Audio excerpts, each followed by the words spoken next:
Recreational angling, of course, as we talked about, is one of the issues we're going to have to deal with this spring. You can see that the recreational landings have been going up, up, up, up, up, up, which is actually a good sign because, as my good friend George Permont, who was a spotter pilot for the purse seiners, used to say, you don't really measure the success of the fishery by what you currently have. It's measured by what is up and coming. And I think that's very true because what we have now is great, but what we have now is going to soon die out and it will be gone. And it's really what is behind it that's going to sustain that fishery because you have these cohorts that last for quite a few years in the fishery. So yes, it's great that we have the big ones, but you also want to make sure you have a lot of those small ones in the fishery because 3, 4, 5, 8 years from now, that is what's going to recruit to the commercial fishery and hopefully what's going to sustain that fishery.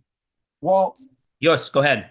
um, back up for a second, and can you just explain the size, the length of each young Yeah, school? I don't have these in front of me, but I'll do my best.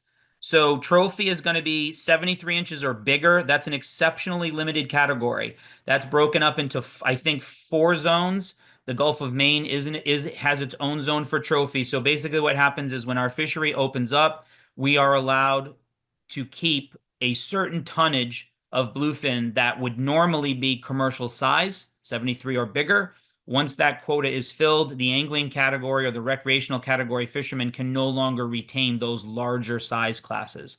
The same thing is in the mid-Atlantic, and then in the Gulf of Mexico, there's also I think there's a trophy category that they can have down there. It's kind of an incidental catch that they normally catch alongside of like billfish tournaments. So trophy is a 73 and over. Small, medium. Again, I'm not going to have these sizes exactly right. But small, mediums, I think, are 65s to under 73s. Large schools are like 65 to, I don't know, 47. And then schools are 27 to 47, I think. And young school is anything under 27, I think. Don't quote me on those. But this size designation, by the way, is not an ICAT designation. This is solely a US designation. We're the only ones that I know of that do this. I don't think ICAT does this, not to my knowledge. They just have a weight minimum for what would be considered commercial size fish. But that's approximately, Bob, where they lie. Approximately. So trophies over 73, and then those small mediums again, I think are that 65-ish to under 73, and then down from there. Yeah, I think you nailed it. Thank you. I'm close. I'm not right on the money, but I'm close. I won't go in. These are just sort of very specific slides. Price, this is kind of, I pulled these from the NOAA website. So if you're wondering about what the price of bluefin is, I always tell everybody, if you want to be safe, say that the average price of bluefin is somewhere between $4.50 and $9. And if you say that over the last 5 or 6 years, you'd pretty much be right on the money. Does the occasional fish do more? Yes. Does the occasional fish do less? Yes. We have to contend with both of those.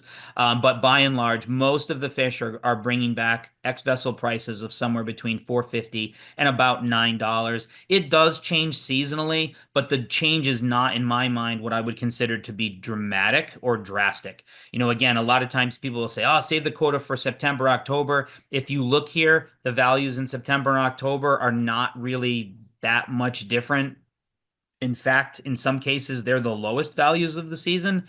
So again, markets are complicated. It's not just save the fish till later in the season because they're fatter. That doesn't always equate to a higher ex-vessel price. There's so many things that impact markets, and whether the fish stays domestically or whether you ship it, whether it goes on consignment and so forth. So it's a hard management call to say you want to save everything for the fall. And in that same context, you may also risk losing out on the quota. I mean, I've been in the bluefin fishery since the 90s in some capacity, late 90s, and I remember years where we got big storms in October in the late 90s, early 2000s, and that was it. They were gone, and they just disappeared. So again, it's a kind of a delicate balance as to how you try to manage those sub-quota periods. Um, Exports versus domestic fish, we traditionally have, well, this is going back to the 70s and 80s and early 90s, mid 90s. We traditionally were an export market for bluefin. There was a, sort of a designated Boston bluefin spot on the Tsukiji market in Tokyo.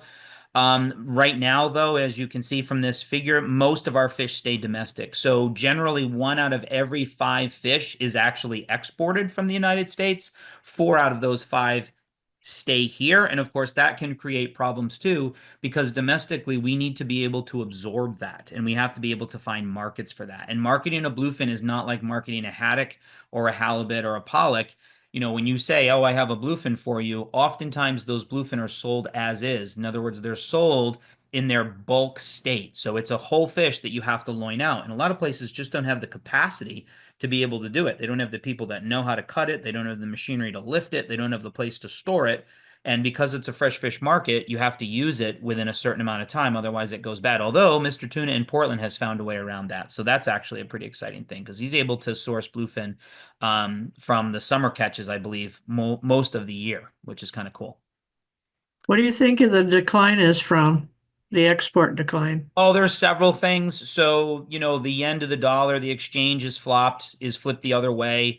So the economy has a lot to do with it. The price of fuel has a lot to do with it. The quality of the fish has a lot to do with it. Changes in, dietary likes and dislikes in Japan has a lot to do with it. There's more bluefin now than there's ever been, contrary to what people say. The pens in Mexico have more fish in them than our entire U.S. quota. Those are just a few pens off the Mexican coast. So there's bluefin everywhere, and there's Atlantic bluefin, there's Pacific bluefin, and there's Southern bluefin. And then on top of that, you have the fact that in many cases, people will source other tunas in place of bluefin. So if I own a restaurant, maybe I don't need a bluefin. I'll just get a big eye. Nobody's going to be able to tell the difference. Or maybe I'll source a yellowfin because, again, nobody really can tell the difference. So there's a whole bunch of things that have gone into this. It's not really just, one factor. I think it's a whole bunch of things personally.